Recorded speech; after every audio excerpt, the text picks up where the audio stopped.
Olha, nós já estamos nos preparando para a live com Jesus, que vai acontecer agora no mês de julho. Você pode ter maiores informações nas redes do Barão Kids e pode já começar a se inscrever ali as suas crianças, não é? Nós estamos querendo as inscrições porque nós vamos enviar todo o material para a turma poder participar, como aconteceu no ano passado. Também estamos nos preparando para a nossa roda de leitura, próxima roda de leitura, a última quarta-feira de junho. O livro que estamos lendo é o livro do John Stott, Cristianismo Equilibrado, e você pode adquirir o livro aqui na Secretaria da Igreja, no horário de expediente. E aqui aos domingos, nesses cultos, tanto na manhã quanto à noite, nós estamos fazendo uma série de reflexões sobre exclusão e abraço, que, como eu já falei nas reflexões anteriores, nas mensagens anteriores, é o livro de um teólogo croata chamado Miroslav Volf, que trata justamente da proposta do Evangelho nesse momento, nesse tempo, nesse período que estamos vivendo de tantas polarizações, radicalismos, tanto confronto e enfrentamento de ideias de intolerância, de falta de abertura para conviver com o outro. O Miroslav Volf, que é o autor desse livro que estamos usando aqui como ponto de partida para as nossas reflexões, conviveu com esse período na década de 90, na antiga Iugoslávia, onde havia ali aquelas disposições antagônicas, tanto étnicas quanto religiosas. E agora ele ampliou um pouco mais o seu livro, relançou o livro nesse momento exato que estamos vivendo, porque ele percebeu que o mundo precisa ouvir de novo a mesma coisa que havia ele escrito lá na década de 90. Vivemos de novo um momento de grande distanciamento, de transformar o outro num inimigo, de nos indispormos para nos aproximarmos dos diferentes. E a vida de convívio, de diálogo, como eu disse hoje pela manhã, é justamente desse convívio com os diferentes. Não existe convívio com os iguais. Convívio com o igual não é convívio. E diálogo também com quem pensa exatamente igual a nós também não é diálogo, é monólogo. A gente acha muito mais fácil, sim, né? Ficar olhando para o espelho. Olhar para o outro e ver a nossa face, conversar com o outro e ver o eco dos nossos pensamentos. Mas isso não é nem convívio e nem diálogo. O verdadeiro convívio, o verdadeiro diálogo acontece na dinâmica de saber lidar com aqueles que são diferentes de nós, que pensam de maneira diferente de nós. O microcosmo da igreja, de certa forma, é o ambiente propício para nós exercitarmos isso, porque a igreja é também essa comunidade de pessoas diferentes. Nós temos experiências com Deus diferentes, nós procedemos de momentos culturais, sociais, de formação, de educação que são diferentes. Nós temos visões diferentes a respeito do reino, a respeito de Deus. Temos experiências diferentes com Deus.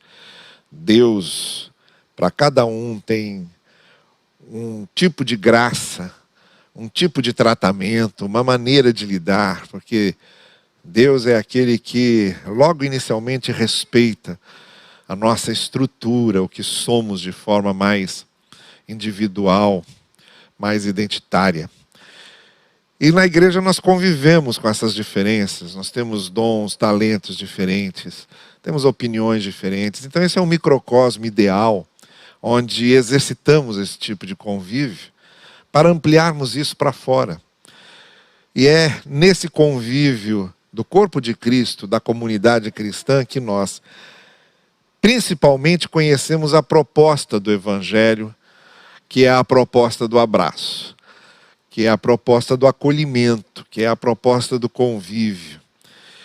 Então, o que nós estamos fazendo aqui com alguns textos, a partir justamente de algumas dessas ideias que o livro Exclusão e Abraço nos expõe, nós estamos aqui selecionando alguns textos bíblicos para darmos fundamento bíblico, fundamento devocional, fundamento reflexivo a respeito desse grande desafio que temos de partir para o abraço, de acolhermos aquele com quem convivemos e que é diferente de nós, mas nem por isso o convívio, o amor, a demonstração de graça, de compaixão, de misericórdia se torna impossível. Pelo contrário, é justamente nesse ambiente de diferenças onde a extensão da graça, do amor, da misericórdia, da compaixão se torna algo concreto, verdadeiro, experimentado na nossa vida. E nesse embasamento que estamos fazendo de textos bíblicos, eu gostaria hoje de refletir muito especialmente sobre um texto de Paulo na carta aos Efésios, no capítulo 2, onde a partir do verso 14, Paulo diz o seguinte: pois ele, está falando de Jesus, ele, Jesus, é a nossa paz, o qual de ambos, judeus e gentios, fez um e destruiu a barreira que havia entre ambos, esse muro de inimizade, de incompreensões, de indiferenças, de disputas, de insatisfações e de intolerâncias. Ele derruba esse muro entre judeus e gentios, porque ele é a nossa paz, anulando em seu corpo, no seu sacrifício na cruz, a lei dos mandamentos expressa em ordenanças, porque se mandamentos resolvessem por si só essa questão, ela já estaria resolvida. O fato de nós termos um mandamento, de termos uma lei, não resolve esse problema de nós sabermos conviver com os outros.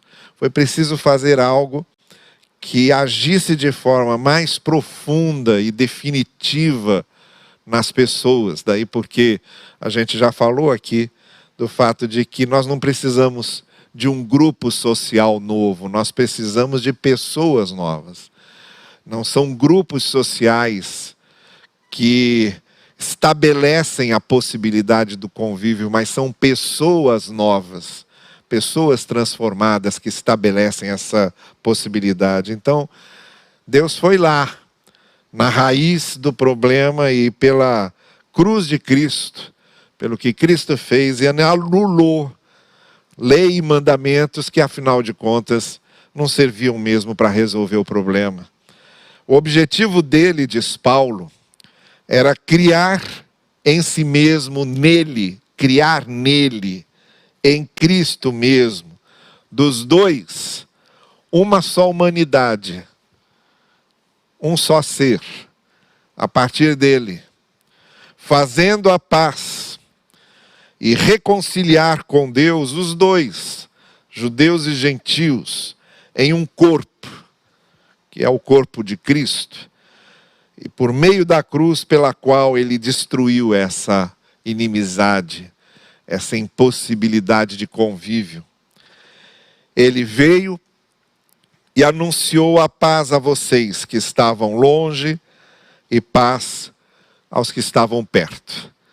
Os judeus conheciam a lei, conheciam Moisés, tiveram a revelação especial de Deus a eles, então eles estavam perto. Tinham os profetas, tinham Jerusalém, tinham o templo, tinham a arca do concerto. Estavam muito perto da revelação. E os gentios, que não tinham Moisés, não tinham a lei, não tinham os profetas, não tinham o templo, não tinham Jerusalém, não tinha a Torá, não tinham nada disso, estavam longe. Muitos deles nem sabiam que o Deus único existia. Então, tanto para os que estavam perto, os judeus, quanto para os que estavam longe, Cristo fez essa reconciliação, porque quando se trata disso, não importa se a gente está mais perto ou não de certa religiosidade, de certo credo, de certa confissão de fé ou de certa revelação. Porque também não é isso que vai fazer a diferença. E é disso que Paulo está dizendo. Ele, Cristo, a partir dele, abriu essas portas de convívio para que aqueles que estavam perto, ou que julgavam estar perto, porque a gente sabe que mesmo aqueles que estavam perto, no coração andavam longe de Deus. O livro dos profetas, os livros dos profetas mostram isso claramente, como os profetas vão lá mostrar, olha, vocês acham que estão perto, mas não estão. Então, às vezes, até quem está perto, na verdade, não está perto coisa nenhuma, mas está perto e está longe, porque nem sabe que Deus existe. Então, Cristo resolveu o problema para ambos, naquilo que ele realizou na cruz. Pois por meio dele, tanto nós como vocês, tanto nós judeus, diz Paulo, quanto vocês gentios, que não são judeus, que são de Éfeso, que são de fora dessa revelação especial de Deus, mas para quem Cristo também veio, para que vocês, como nós, tenhamos acesso ao Pai, que passa a ser Pai de todos, por um só Espírito, que passa a ser o Espírito de todos. É esse o texto que serve esta noite como fundamentação teórica para isso que nós estamos falando, de nós convivermos, e muito especialmente no que o Evangelho apresenta, para que nós sejamos o povo do abraço e não da exclusão, o povo da tolerância e não da intolerância, o povo do convívio e não o povo da separação.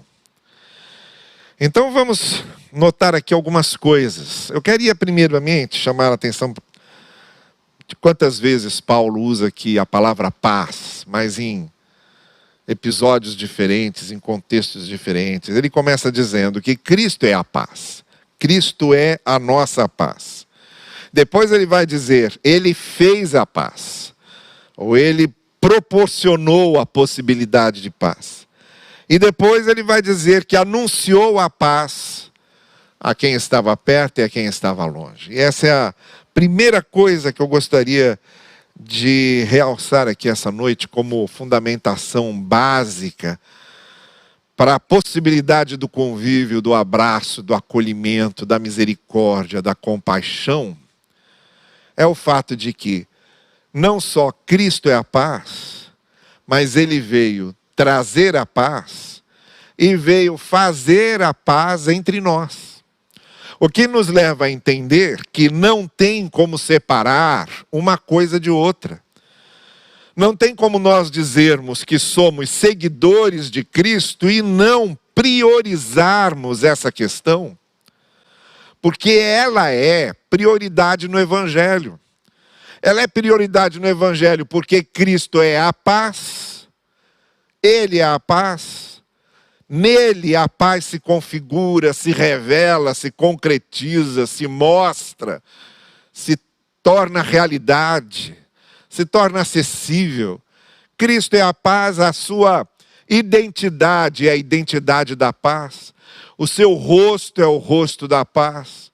Então é inadmissível nós pensarmos em seguidores de Cristo que priorizem qualquer outro tipo de discurso, que priorizem qualquer outro tipo de postura, ou que priorizem qualquer outro tipo de testemunho, que não o testemunho, a postura e a missão da paz.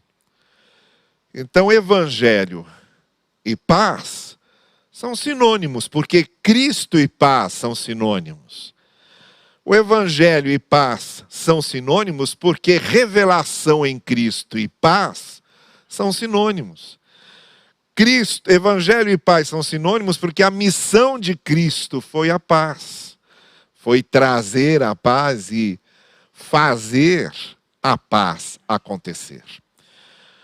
Não é à toa que logo no início do Sermão do Monte, Jesus Cristo, entre aquelas bem-aventuranças todas, vai justamente destacar que bem-aventurados são os pacificadores, porque eles são chamados filhos de Deus.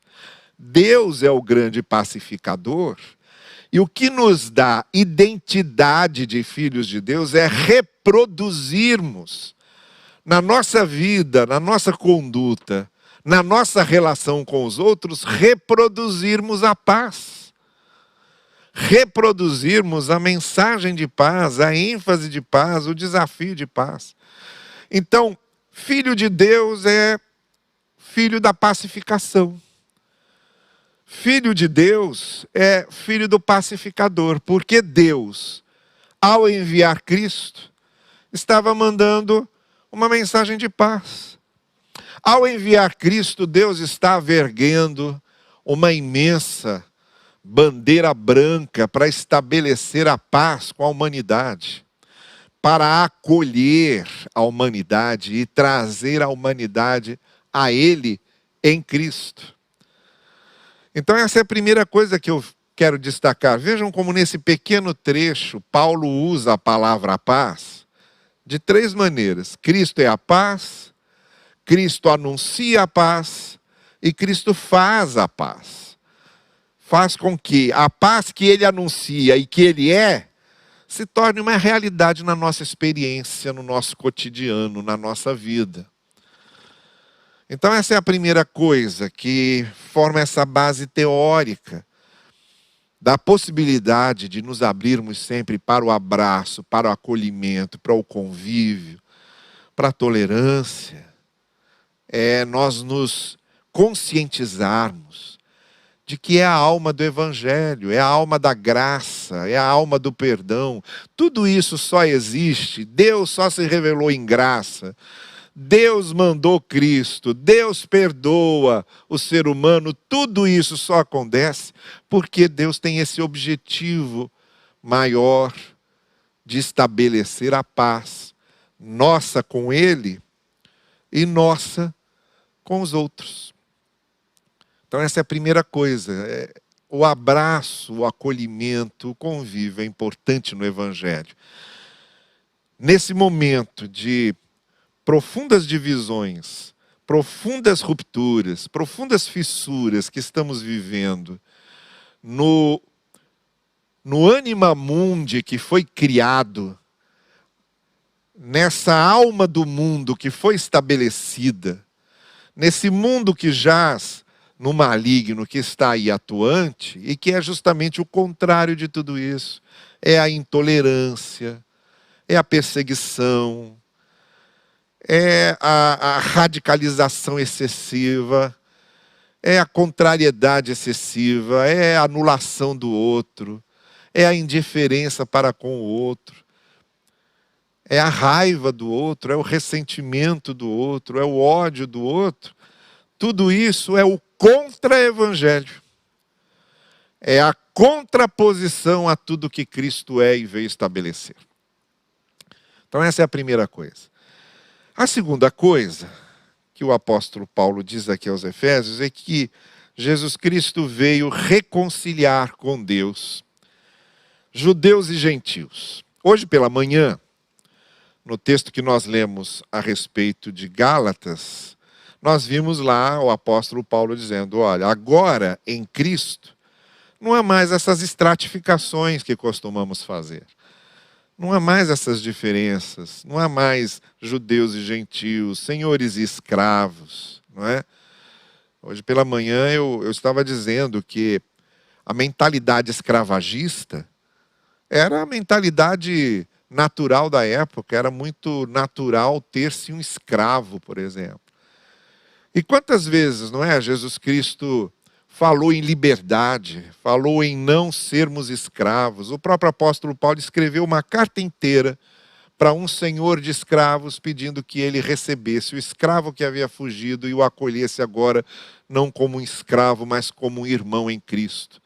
Então, embora a mentalidade escravagista fosse muito comum naquela época, a gente vê no Evangelho esses horizontes de contra-escravagismo, não é? Até porque a ideia de escravizar o outro, ela tem dois problemas.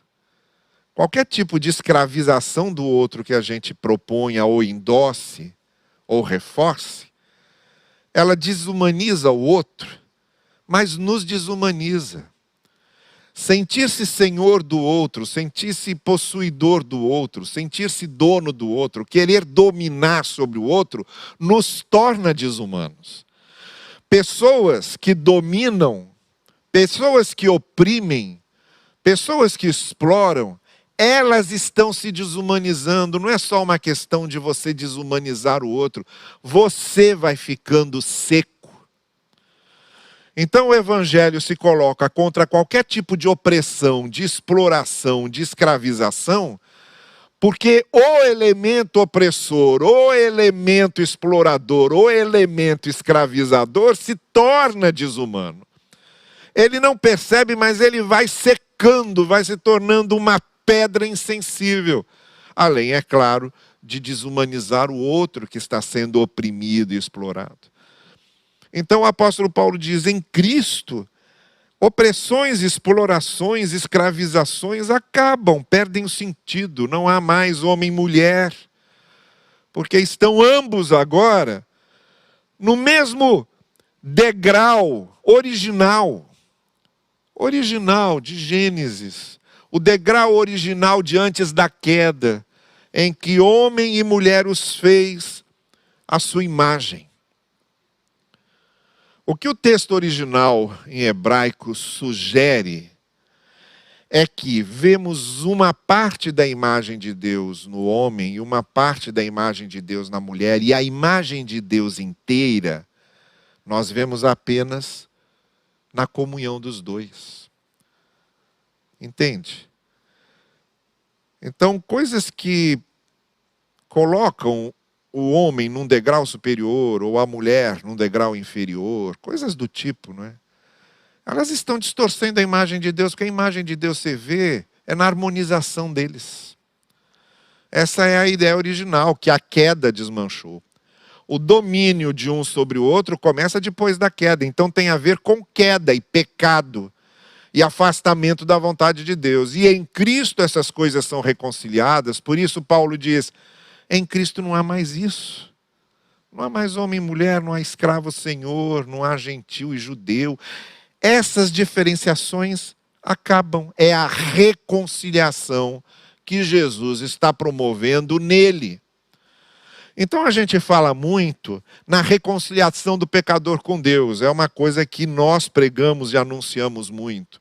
Mas tão importante quanto esta é a reconciliação das pessoas entre si, em que essas coisas são desarmadas, essas coisas são desinfladas, essas diferenciações perdem o sentido quando em Cristo e diante de Deus somos apenas redimidos pela graça. E nós nos reconhecemos assim. Essa é a reconciliação tão importante quanto a reconciliação do pecador com Deus, é a nossa. Assim como a queda aconteceu também, no mesmo sentido trágico. Você veja aqui em Gênesis, logo depois que é narrada a expulsão de Adão e Eva do paraíso, em que isso simboliza o rompimento da comunhão deles com Deus, Abel é morto por Caim, logo depois. Porque o rompimento da nossa relação com Deus faz com que haja o rompimento da nossa relação com o outro. E nós nos tornamos incapazes, incompatíveis com o convívio por causa desse primeiro rompimento. Então, as duas coisas têm que acontecer juntas e serem reconciliadas juntas, porque houve um rompimento conjunto. Em Cristo, não só Adão e Eva voltam ao paraíso, como Caim não mata mais Abel. Essas coisas são resolvidas no Evangelho. O princípio da reconciliação com Deus se concretiza no princípio da reconciliação com o outro.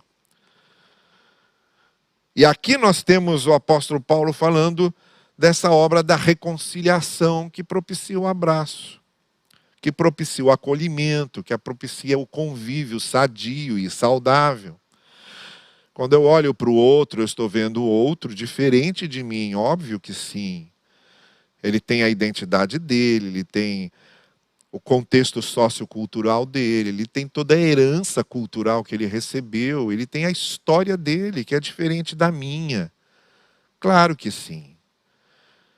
Mas nessa reconciliação, nós temos muito mais motivos para promovermos a comunhão com o outro diferente do que o rompimento, do que a perseguição, do que a intolerância, porque em Cristo essa pessoa nova está nascendo aberta para isso.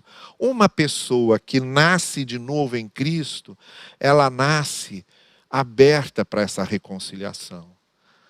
Ela nasce aberta para esse outro.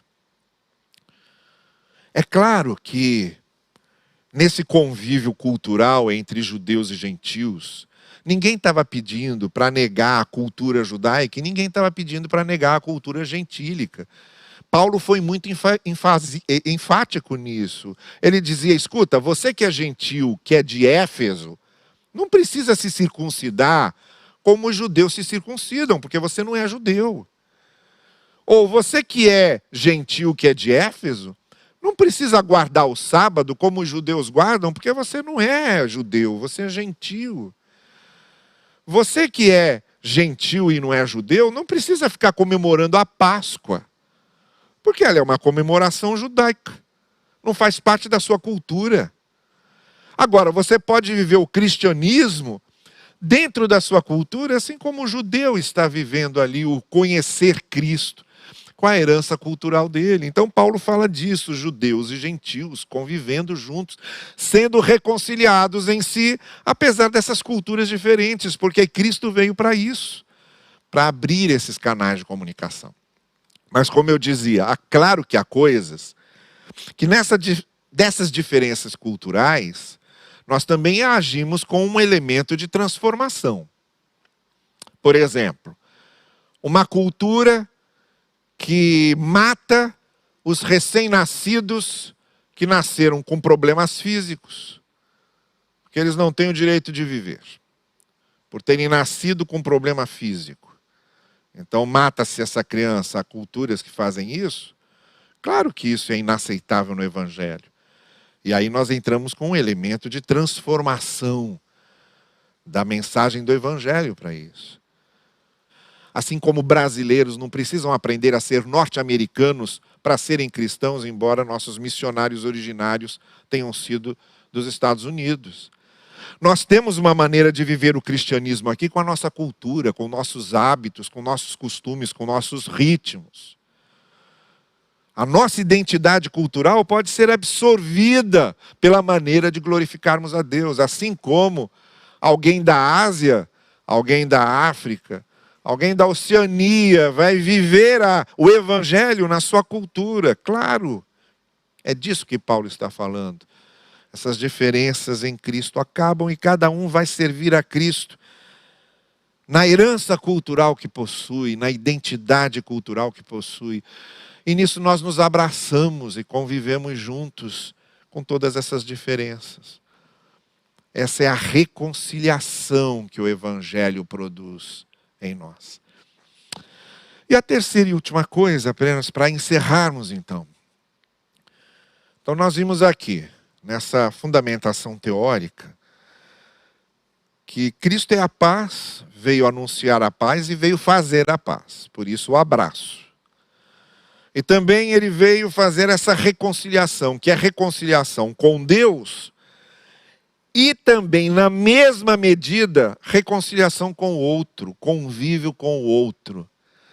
Então essas duas coisas são tremendamente importantes nessa fundamentação teórica do Evangelho para o abraço em vez da exclusão. Mas há uma terceira coisa, que é o desafio do exercício. Porque essas coisas que o apóstolo Paulo trata aqui em Efésios de forma teórica, precisam se tornar um exercício prático na nossa vida. E o convívio no Evangelho, a gente só vai aprofundando, só vai ampliando e só vai transformando numa realidade cada vez maior à medida em que nós nos exercitamos. As virtudes que o Evangelho nos ensina, elas precisam ser exercitadas. Eu exercito a paciência, eu exercito a mansidão, eu exercito a bondade, eu exercito a amabilidade, eu exercito o autocontrole.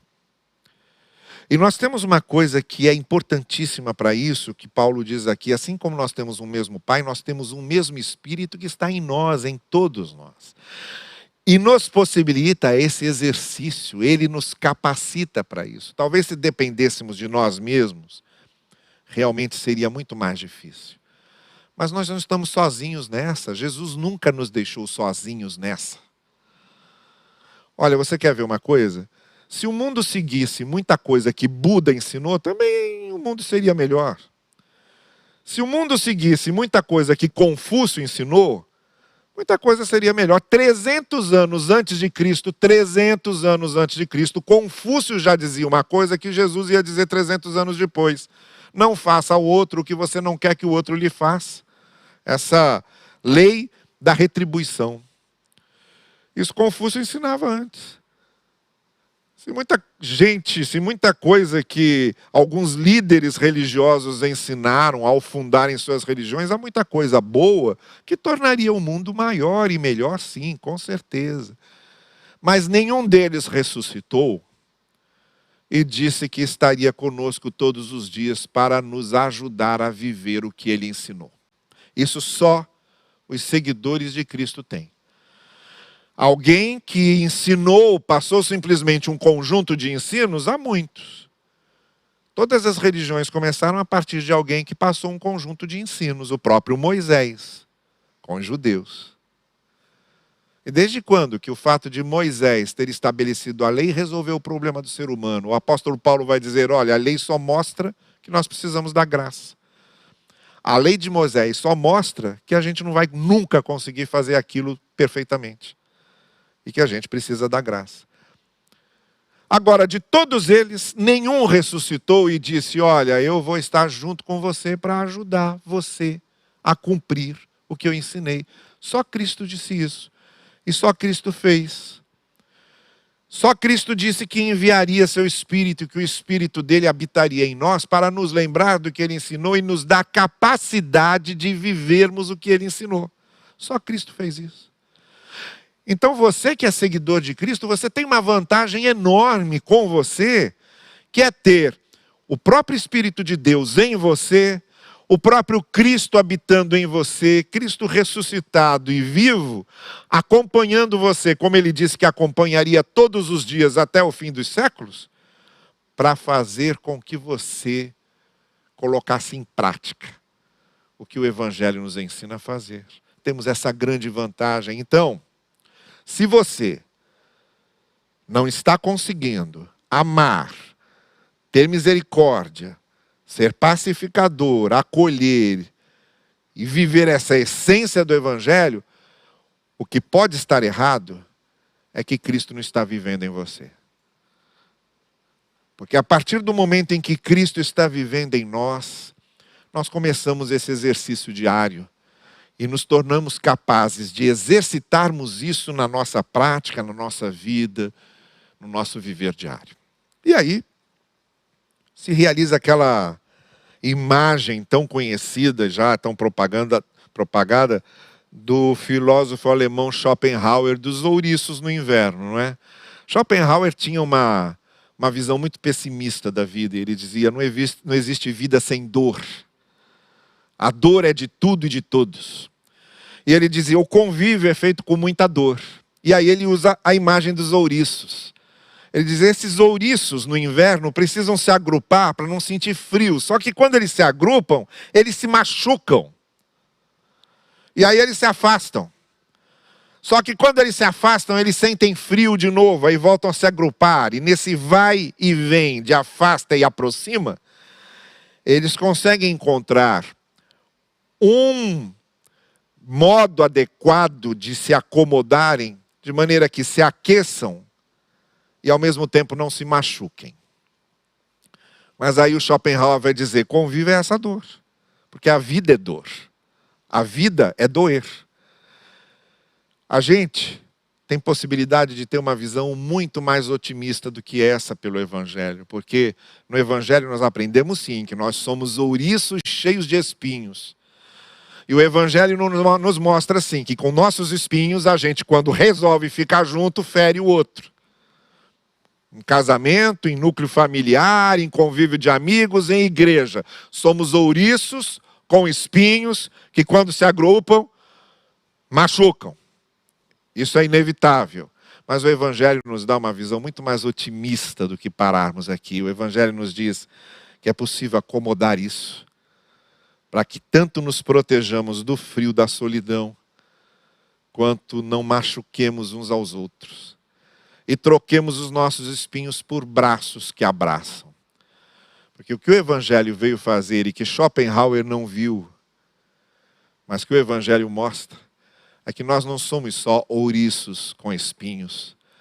Nós somos ouriços com espinhos que são transformados em braços que podem abraçar. Mais do que isso, são transformados nos braços de Cristo que podem abraçar. Eu tenho os braços de Cristo que podem abraçar. Não foi isso que Cristo disse? Quando você der comida para alguém, você estará dando comida a mim, você estará me abraçando. Quando você visitar um presidiário, você estará visitando a mim, eu que estou no presídio. Quando você confortar alguém que chora, é a mim que você está confortando, porque eu que estou chorando. Não é isso que Jesus diz em Mateus 25? Então ele nos deu essa capacidade que ele tem de abraçar o outro, e de abraçar o outro como se o próprio Cristo estivesse sendo abraçado por nós. É isso que o Evangelho nos ensina e é essa a grande vantagem que o Evangelho coloca nas nossas mãos. Você que está aí, pense nisso com muita seriedade. A sua dificuldade de conviver, a sua dificuldade de ter misericórdia, a sua dificuldade de perdoar, talvez seja exatamente a falta que Cristo faz na sua vida. O que eu quero convidar você essa noite aqui, encerrando essa minha palavra, é convidá-lo a ter Cristo na sua vida, porque é Cristo e o Evangelho na nossa vida que vai fazer toda a diferença. Nos dará os braços de Cristo para que possamos conviver, abraçar, perdoar, ter compaixão, ter misericórdia. E como nesse ano nossa igreja está dizendo, podemos abençoar, porque somos os abençoados que abençoam. Pense nisso enquanto a gente está aqui com o pessoal louvando ao Senhor, cantando. Pense nessas coisas e leve a sério essa necessidade que nós temos de ter Cristo na nossa vida, para que possamos de fato ser o que Cristo foi em relação àqueles que estão ao nosso redor. Deus abençoe você.